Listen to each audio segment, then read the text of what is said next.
Hey there, Steph here, and today I am here with Lilo. And our video for today, we wanted to talk to you about values. What is the value in your dreams and goals? Are they valuable? Are they not? And who gets to decide and when?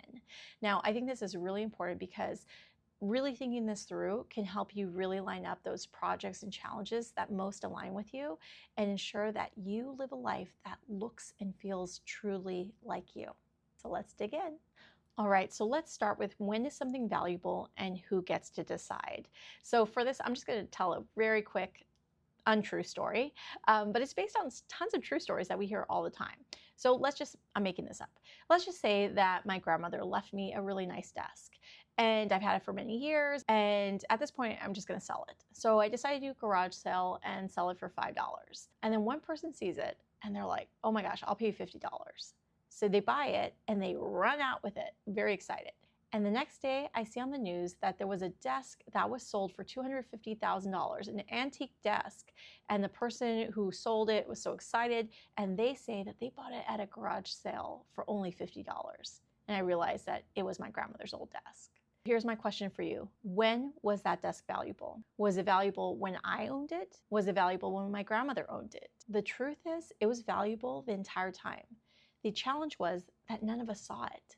I didn't know enough about the antique market to see the value in it. But that person who came by the garage sale, that fictional person, they knew the value. There is already value there.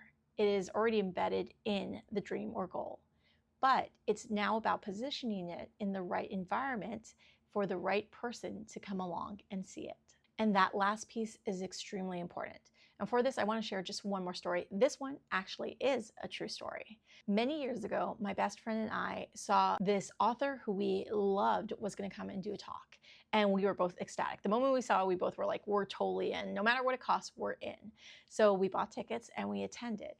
And when this author came out, I mean, she just came out with so much power and everything was amazing. Just these pearls of wisdom coming out. Of course, she said it in a more humble way, but I'm paraphrasing. But she said, I'm kind of surprised that this theater isn't full.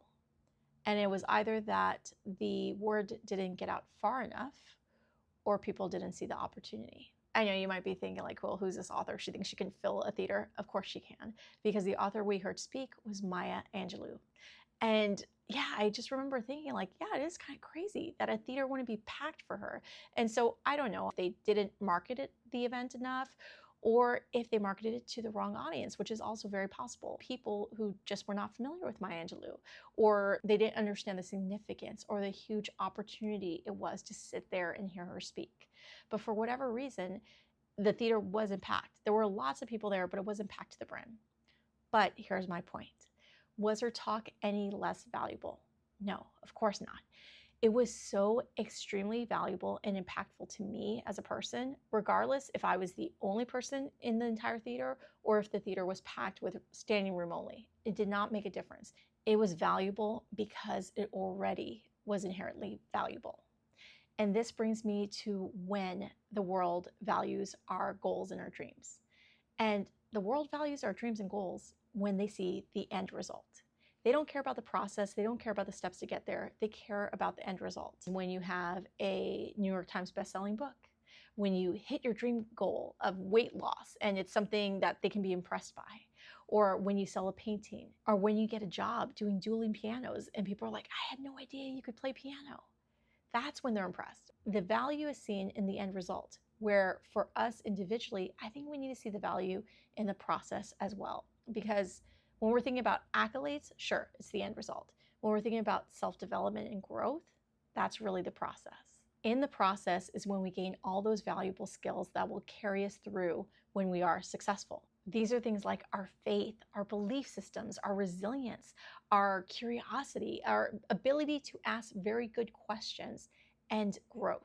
Growth is really important. So this is why I don't advise people to shortcut the process to get to the end result, because it's very tempting, but you will lose out on a lot of growth and a lot of development. You want that process time because that's where we grow. And that is extremely valuable to us as people, even if it's not seen as valuable to the world. So you don't want to rush the process to get to the end goal, But you also, as I've shared before, don't want to make the process longer or more hard or arduous than it needs to be just because you think it needs to be in order to hit that end goal. You want the process to take just as long as the process needs to take. And I know as I'm saying that, you're probably thinking of this next question. Well, then how do I know how long the process needs to take? And that's a great question, and I will answer it right now. How long the process takes really depends on your specificity of questions or theories. So the more specific you are on your questions that you're trying to answer, the quicker you can test your question or your theory and get an answer in order to move forward.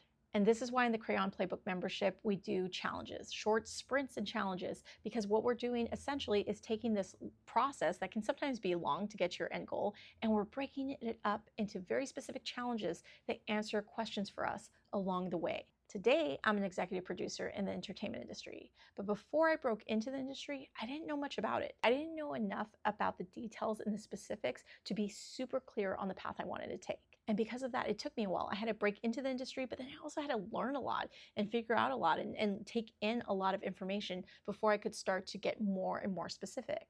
And that's just how this process works. When you first start out, you might be a little wide, a little vague. But as you learn and grow, you start to be more and more specific. This is something I'm still learning again and again. So for example, I did my YouTube challenge, which I've talked about before, my daily YouTube challenge to post daily.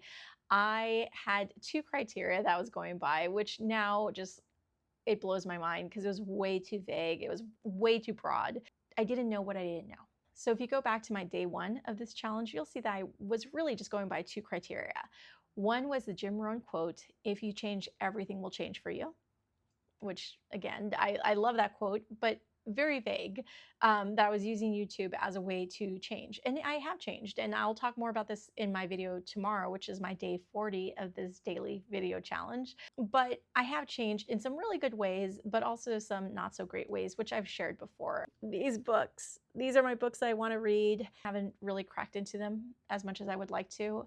And for anybody who knows me, that's painful. So because of that and my health, I'm like, okay, need to rethink the challenge. And my second criteria for this challenge was that I wanted to show that you can have a life that you love and still up level. I still believe that's true.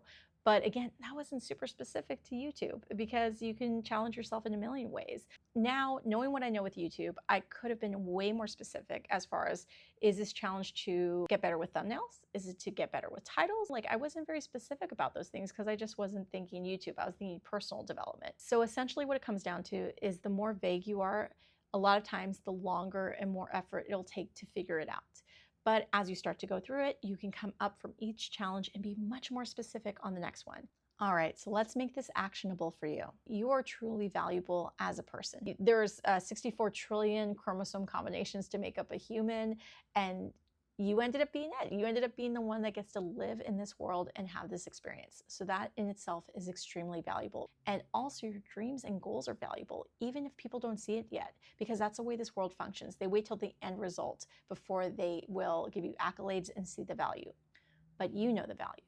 So what I encourage you to do today is think through your dreams and goals. Think of where you are and where you want to be, and be crystal clear about this. And then answer, what is the next question or theory that you need to test? How will you test it, and how quickly can you test it? Because again, we want to save you time and effort.